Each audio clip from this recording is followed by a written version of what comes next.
Hey, this is Michael with XForcePC. Want to go over some of the features and functions of PanelBuilder from simPlugins.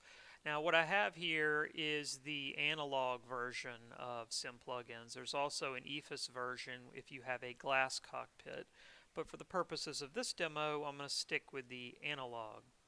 So when you first install it, by the way, we only sell the USB key version, meaning you have to have a little USB key that you plug into the computer.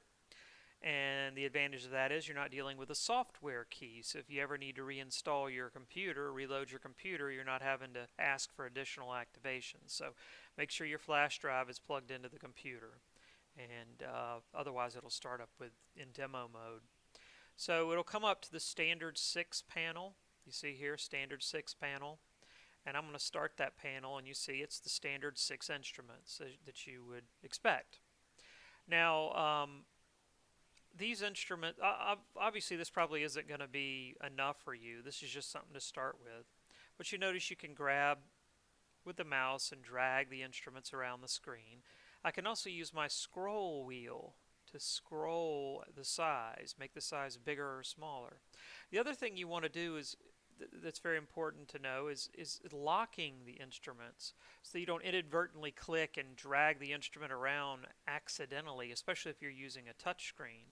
You want to right click and you want to lock the instrument, and then that way I cannot drag this instrument until I right click and choose lock again, and then I can drag it or resize it or whatever I want to do. So this is the standard 6, but this isn't enough for me. I want more. So I'm going to go in here and I'm going to go over to the building tab. I'm going to choose add an instrument. And let's say I want to add some of the COM radios. So to shorten this list, as you see it's very, very long, I'm going to choose comms, and that'll kind of just give me the communication stuff. And I'm going to add COM1 and COM2 radio. I'm going to check add checked instruments, and you'll see they'll show up here. And then I am going to start the panel again. And it always puts the instruments in the upper left corner of the screen. So, and if you have multiple monitors, it'll put them in the upper left corner of the upper left monitor. I'm just going to take these, and I guess I'm just going to kind of put them over here. This is where I want them, and I'm going to lock them. And then when you're actually running the simulator, you'll see the numbers in red here and here and here and here. They're dark right now because I'm not running X-Plane or Microsoft Flight Sim or anything like that. These also are resizable, and these do respond to touch. If you have a touch screen, you can take your finger and turn this knob by going in a circular motion with your hand, or you can simply use the mouse. And then of course the active standby button works on a touchscreen, or again you can use your mouse. So you just kind of keep building. So you can go back and add another instrument, and let's say I want to go over to the engine stuff, and I want like oil pressure. Go down here to oil, check that. And they have many oil pressure gauges. I'm just going to pick the first one that says oil. Choose add checked instrument, and then go over here and start my panel again, and you'll notice I have the oil pressure here, and I can just drag and drop it wherever I want. Maybe I want to make it a little smaller so I can fit it right in here, and then I right click and I lock it so I can't inadvertently drag it around on the screen. To give you another example, this is our standard 6, which I've modified. Probably I shouldn't modify that. I should probably just create a whole new panel, and I have done that. So if I hit load panel here, I've got a barren that I started on. I will not say this is a complete barren panel, but it's a start. So I can load that, you see. And so you can have multiple panels. I have one that I've kind of designated for a Cessna. I can load that up. So you don't have to, every time you switch planes, go and rearrange the instruments. You just come in here and you just load the panel you want. And I'm going to hit start. So this is the one I kind of put together that was supposed to be for a Baron.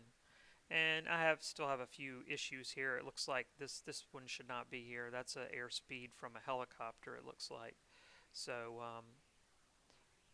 yeah, so I can just uncheck that and hit start again and it'll be gone. And so there's my panel for my Baron that I've kind of started. You see there's a flap indicator as well, which is kind of nice if you want to know obviously where your flaps are. It's a good thing. One panel I like to put on here is, and I'm just showing you different scenarios. I like to have one for my flaps.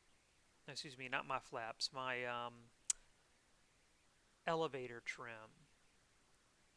So I think it's under. Well, we got to go to all instruments, and I'm gonna go to trim indicator. So I have my elevator trim, and I can put my rudder trim on here as well.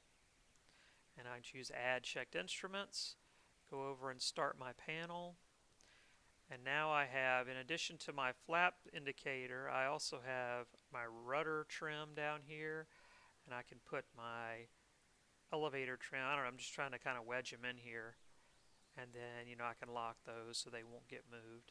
And another kind of handy one is the landing gear. I'll go here in here and add that gear right here.